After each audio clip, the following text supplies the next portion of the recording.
रात्रि को स्वप्न आया और स्वप्न में तुम चले गए माणिक चौक। और महाराज माणिक चौक गए, भद्रकाली के दर्शन किए, फिर विचार आया कि चलो जरा भूसा ले लें, और भूसा खाया। रात्रि का माणिक चौक रहा नहीं, स्वप्न रहा नहीं, भूसा रहा नहीं, लेकिन रात्रि को स्वप्न में भूसा खाया था, क्योंकि सोए थे, जरा भूख थी, भूख का चिंतन करके सोए थे, इसलिए स्वप्न में भूसा खाने का प्रतिभास हुआ। रात्रि को स्वप्न में कोई लोटा लेके जा रहा है लेटरिन के तरफ, जंगल में जा रहा है, ऐसा भास हुआ, उसका मतलब है पेट में गड़बड़ है। मन कहता है कि जुलाब ले लो, ये प्रतिभास हुआ। अब न लोटा है न वो दिशा है, लेकिन रात्रि का स्वप्न चला गया, उसको देखने वाला जो है वो वास्तविक स्वरूप है। कल का जागृत चला गया, कल का स्वप्न चला गया, कल की नींद चली गई, इन तीनों को जो देखता है वो वास्तविक स्वरूप है। ऐसे ही एक हफ्ता का जागृत गया, स्वप्न गया, सुषुप्ति गई, लेकिन एक हफ्ता की जागृत, स्वप्न और सुषुप्ति को जो देखता है वो परमार्थिक सत्य है। ऐसे एक महीने का, एक साल का जागृत अवस्था तुमने देख लिया, साल भर के स्वप्न भी देख लिया, साल भर की नींद भी देख लिया। ये नींद बदल गई, जागृत बदल गया, स्वप्न बदल गया, लेकिन इस सब का जो अनुभव किया है जिसने, वो वास्तविक हमारा स्वरूप है, वो वास्तविक हमारा मैं है। ऐसे बचपन का जागृत, स्वप्न और सुषुप्ति चला गया, जवानी का जागृत, स्वप्न, सुषुप्ति चला गया, बुढ़ापे का जागृत, स्वप्न, सुषुप्ति चला गया, और मौत की दिशा एक प्रकृति का एक पड़ाव था, वो भी चला गया। ऐसे हजारों जन्म की जागृत चली गई, हजारों जन्म के स्वप्न चले गए, हजारों जन्म की सुषुप्ति चली गई, हजारों जन्म का बेटा होना चला गया, हजारों जन्म का बाप होना चला गया, हजारों जन्म का पशु और पक्षी होना चला गया। फिर भी जो नहीं गया वो परमार्थिक सत्य है। उसको जिसने जान लिया उसको हजार हजार प्रणाम है। यहाँ श्रीमद् भागवतकार कहते हैं, ज्ञान निष्ठो विरक्तो वा मद भक्तो वा अनपेक्षक सलिंगा नाश्रमास त्यक्त्वा चरेत विद्धि गोचरा।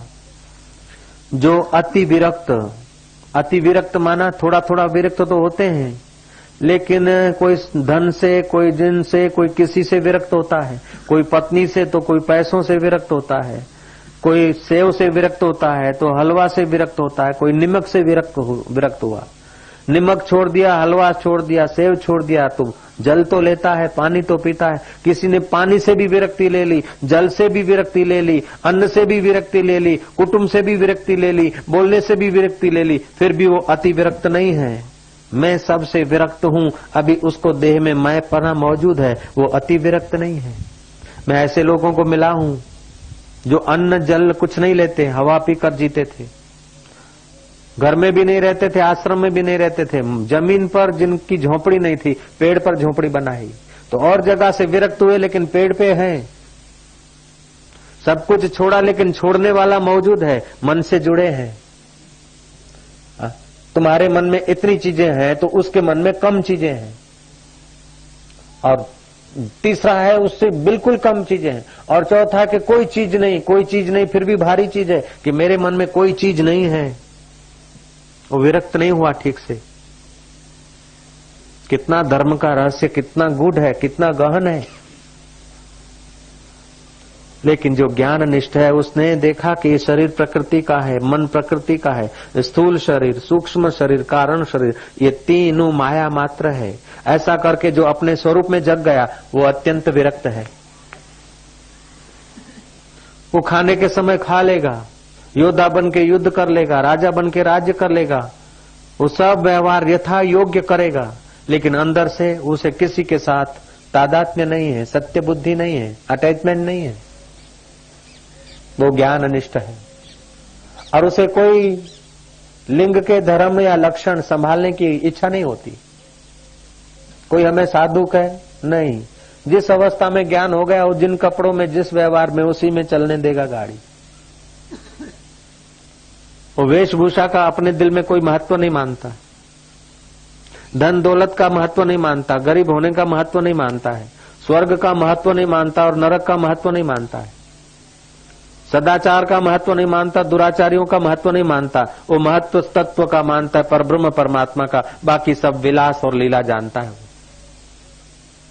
ऐसा जो ज्ञाननिष्ठ है, जिसको किसी की अपेक्षा नहीं है, वह आश्रम के लिंग, धर्म और बाह्य विधि का त्याग करके स्वच्छंद विचरता है। बहुत ऊंची बात कह दी, स्वच्छंद विचरता है। आ गई लहर, उसी के अनुसार विचरता है। ये जरूरी नहीं कि ज्ञानी हंसता ही रहे। आ गई लहर रोने की तो मजे का रो भी लेगा, आ गया क्रोध का मौका तो क्रोध भी कर लेगा, लेकिन हम लोग क्रोध में जलते हैं, उनको जलन नहीं होगी। हम रुदन में गिड़गिड़ाते हैं, लेकिन उनको गिड़गिड़ाहट नहीं होगी। और वो आदेश भी दे देगा, लेकिन वो आदेश देने में हमारा अहम होता है, उनका अहम नहीं होता है। तो उससे तुलना के न जायते, उस चिदु अणु में जो जगह है उनकी तुलना किससे करोगे? वो 5.5 फुट में दिखेगा, लेकिन अनंत ब्रह्मांडों में फैला है और फिर भी कहीं नहीं है। वो सब कुछ करेगा, लेगा, देगा, फिर भी उसने कभी कुछ किया नहीं। वो ऐसा होता है। श्री कृष्ण ऐसे हैं, श्री राम ऐसे हैं, कबीर ना ऐसे हैं, दुर्वासा ऋषि ऐसे हैं।